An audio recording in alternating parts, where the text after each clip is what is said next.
r/AskReddit. What is the craziest excuse someone has given you that ended up being true? A student emailed me and said he missed the midterm because his car blew up. He sent a picture of him with the burnt car and police in the background and he looked just so defeated. The email went something like this. Dear Professor Pomegranate Fresh, I'm sorry for missing the midterm, and the is going to sound like an excuse. See attached photos, but my car blew up. I'd really love a chance to rewrite the midterm. If not, well, sorry again. I had bigger fish to fry. I'll let him rewrite the midterm. Lol. A guy we worked with didn't turn up one day. We tried calling him and no answer. After a few days me and a coworker went to his house. No answer at the door. His car wasn't in his driveway. After a couple of weeks we figure he has taken off somewhere and the boss put through his termination papers for not showing up. About a month after that, the guy rocks up on a Monday morning in uniform ready to work. Turns out he had been in a car accident and was in a coma for weeks. He had no immediate family and no way to let us know. He ended up getting his job back. I worked as a cook at this restaurant and the staff would get annihilated after almost every closing. One day, after several days of this, I got home and passed out on the floor. My roommate got home and just turned off the lights and went to bed. At some point I got up and in the pitch black walked headlong into the corner of the wall. When I got up the next day, I had a huge black eye and the side of my face was swollen. I looked like I had either gotten into a brawl or someone beat the shit out of me. When I got to work, absolutely nobody believed my story. It wasn't until a coworker who was friends with my roommate confirmed that he had heard my fateful collision that people finally believed my story. I dated a guy for a few months in college.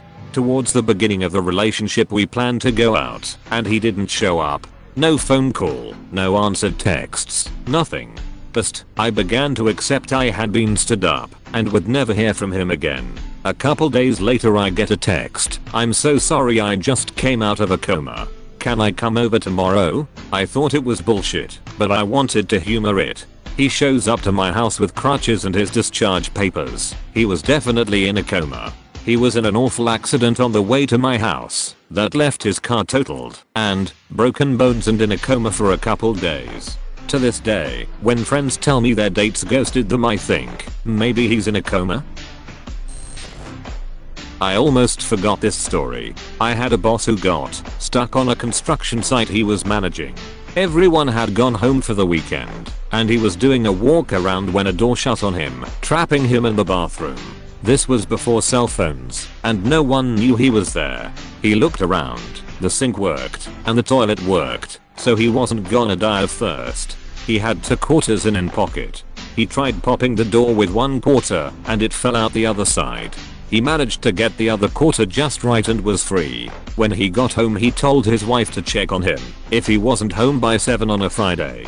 He never checked a job site by his lonesome ever again. I liked him. Very down to earth man. I'm a high school teacher.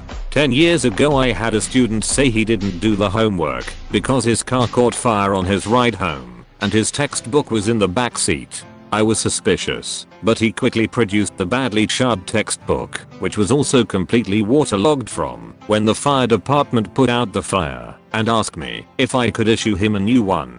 It's possible that he burned and soaked his textbook in an effort to getting out of doing the homework. If that was the case, bravo.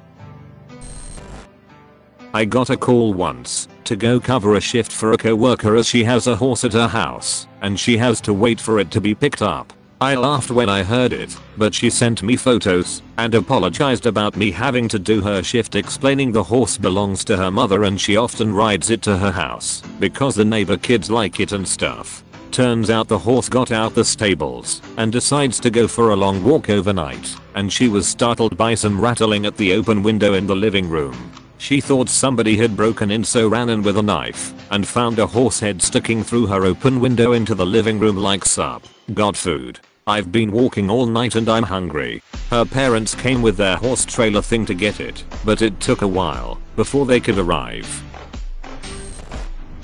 My mom was actually the one to give the excuse. I just got to hear her end of the phone call. My mom was a nurse who worked nights, so she was leaving the house around 10:30. We said bye, and then she called us, laughing, to come to the door. In the driveway, between the door and the car were two skunks having sex. Those horny bastards were going at it so long she had to call her work and let them know she was going to be late, because I'm not pissing off two skunks trying to get off. She ended up having to wait 45 minutes for the skunks to finish up.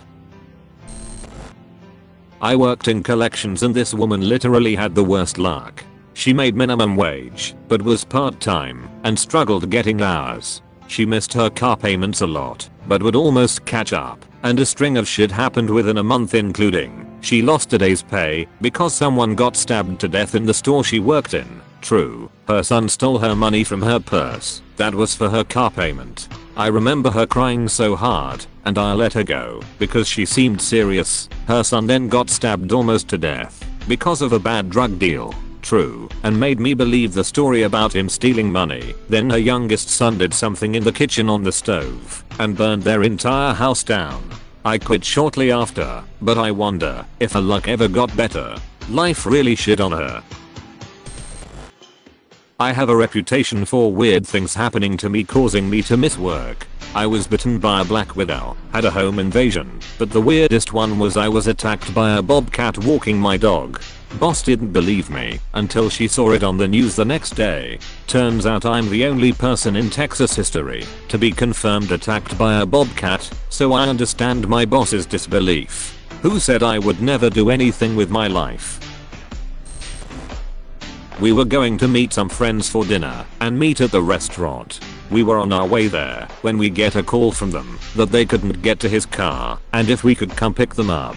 Okay, we get to the apartment complex and the front of his building has a bunch of police cars and an ambulance in front, and the line of cars in front is taped off and his car was one of the ones blocked in. Turns out a woman and her mother in another apartment got into a bad argument over the dinner they were cooking.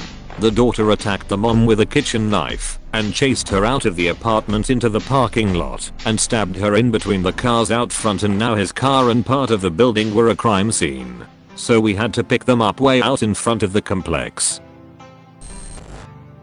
I was in a car accident because I couldn't move my neck to check for traffic on my left, because my neck was sore, because I slept on it too long, because I took a nap on a couch, because I had some sort of heat stroke from a bad sunburn, because I fell asleep in a tanning bed, because I had taken strong painkillers, because I had had an abortion. The excuse actually came out in 8 parts as I asked a follow-up question about each previous statement. I stopped at the abortion, but I have no reason to believe the crazy doesn't go all the way down. My eldest son's 3rd grade homework excuse was my little brother ate my homework. His toddler brother did do that in the morning just before school, ate about half the page, and then happily stuffed the rest in his diaper, which was toxic at the time.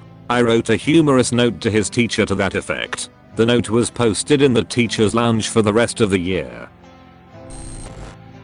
I was the one that gave this excuse. Nobody believed me, but I swear it's true. As I was waiting for the traffic light to turn green so I could cross the street, some kind of rodent appeared out of the blue and started climbing on my leg. I panicked, shook it off, and witnessed it being eaten by a stray cat within seconds after. I felt sorry for the little guy. I was his last hope for surviving, and I betrayed him.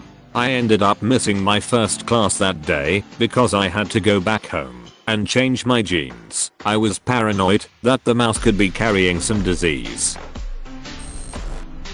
Many years ago I worked as a dental nurse. One patient rang to cancel his appointment because he had been bit by a snake and was on the way to hospital. This is in inner city UK, before keeping snakes as pets was as common as it is now. Turns out he worked at a local museum that had live animals including snakes. I commended him on actually ringing us to cancel his appointment. I think it would be the last thing on my mind in those circumstances.